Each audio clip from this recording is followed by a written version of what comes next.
Hey guys, so I wanted to get out the Galaxy A9 again and check out the performance against the latest S7 Edge. So these are two of very big handsets from Samsung. The A9 probably geared towards people who want to carry around a massive like widescreen TV in their pocket. How does it compare against the latest Exynos Beast from Samsung? We can check it out here. It does have its glad rags on, as you can see. The A9 reminds me of the 70s, this particular wallpaper, for some reason. We can just restart them both at the same time, and hopefully we can see if can we restart this one. So you can restart the Edge from the lock screen, but you can't on this one. So that is something interesting there. And you can see we are still running Lollipop as well. I've checked for the latest updates, but it doesn't seem to be Marshmallow yet.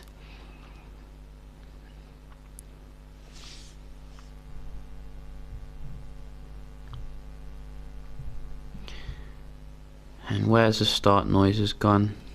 Give me back my start noises. So you can see very nice and fast here, but the A9 not too far behind. I think we were getting the Snapdragon 652, was it? Yes, Snapdragon 652 in the A9.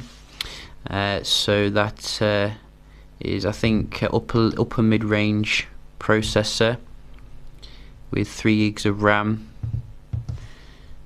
And let's have a look at the performance here.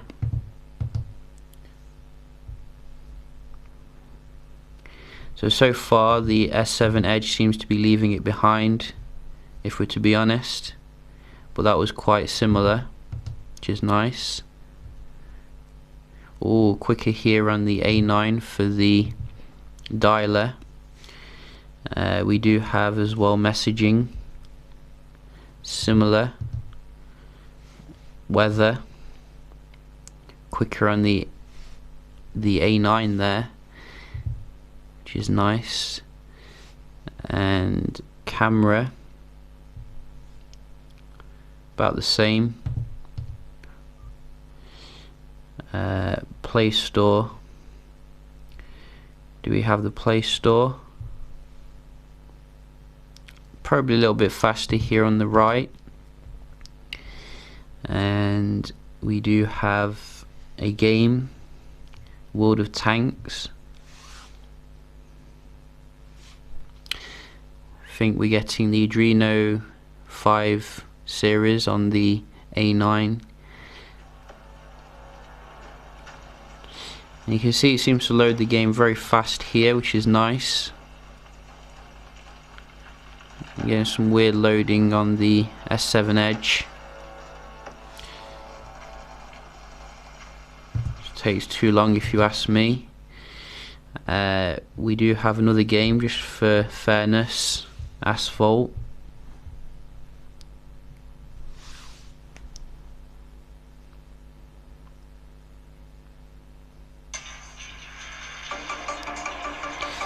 So the Edge doesn't mess around here, which is nice. So I'm probably going to give it to the Edge when it comes to the raw performance, but you probably did expect that. Nevertheless, I've been very impressed with the mid-range offering here from the company known as Qualcomm. This is obviously a mid-range price compared to the S7 Edge, so you're going to be getting some very nice performance overall, with I think there's also a Pro version which comes with an even better processor or more RAM, one of the two. But I'm not getting that because it's too similar. So we can just have a look at the browsing here. Well, not browsing, the web or Wi-Fi speed, shall we say. So this is a very decent speed. and it's not a very busy time, so I'm expecting good speeds here. And you can see very nice as well for the upload, but I think the S7 Edge is going to destroy it, and it does quite nicely there. As you can see, I get more than what I'm paying for with the S7 Edge, you know, that alien technology. And even the upload, beastly.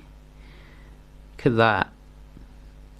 So, you know, no questions there who is dominant, but very respectable nevertheless from the A9 Challenger. Can have a look at the web browsing here. So let's have a look here. So let's try Daily Mail. Go. Let's load the full page. So you can see the Edge was a little bit faster there, but the great thing about the A9 is the amount of content you can get on there. I mean, look at that. That is just marvelous. Let me just put the brightness down so I'm not blinding you. I mean, look at that. That is fantastic. You can see you do get more content, you're more bang for buck. But then again, you know, the Edge has its own advantages in that you have the slope kind of design here, which looks fantastic as the content rolls off the edge. But the bezels on the A9 are quite small in itself, you know, so that is cool. Just load a link here. Again, faster here. So let's try something I've not been on for a while. World Health Organization. World Health. That's the one. Wow, this is a weird site. Don't know why this has come into my mind. Let's see here. So that was about the same. Not a huge difference with that. Even the A9 there a little bit nippier. One more. GSM.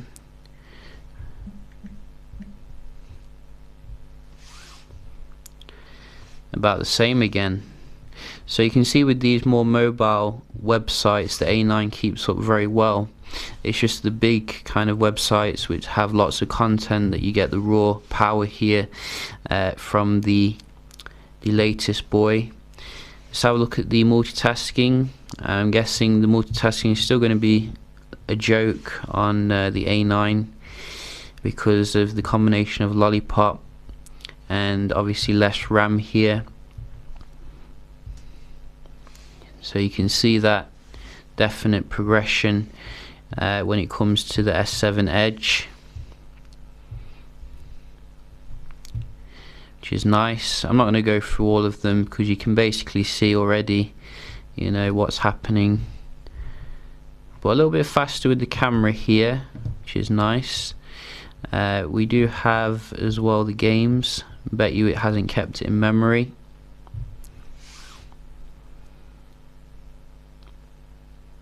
So you can see this is fast to resume here, and with the other one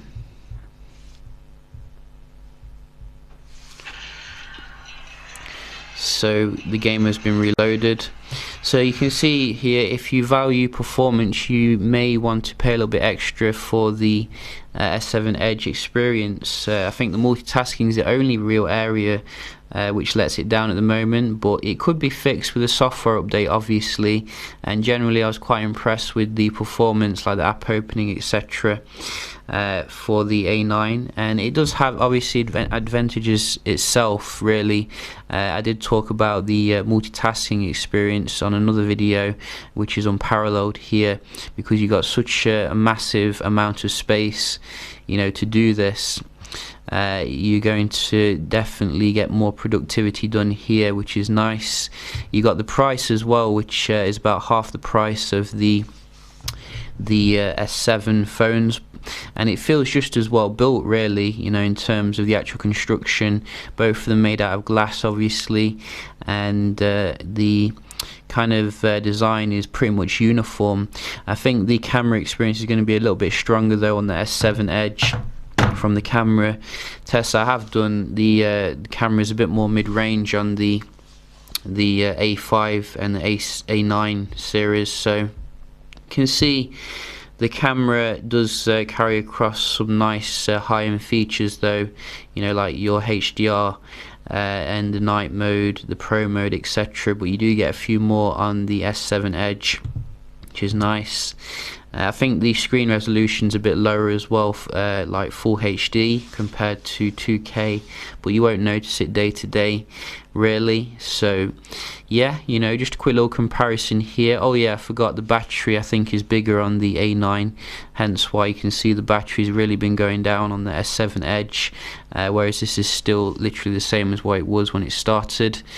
Hope you enjoyed the video, found it helpful, and I'll see you in the next one. Cheers.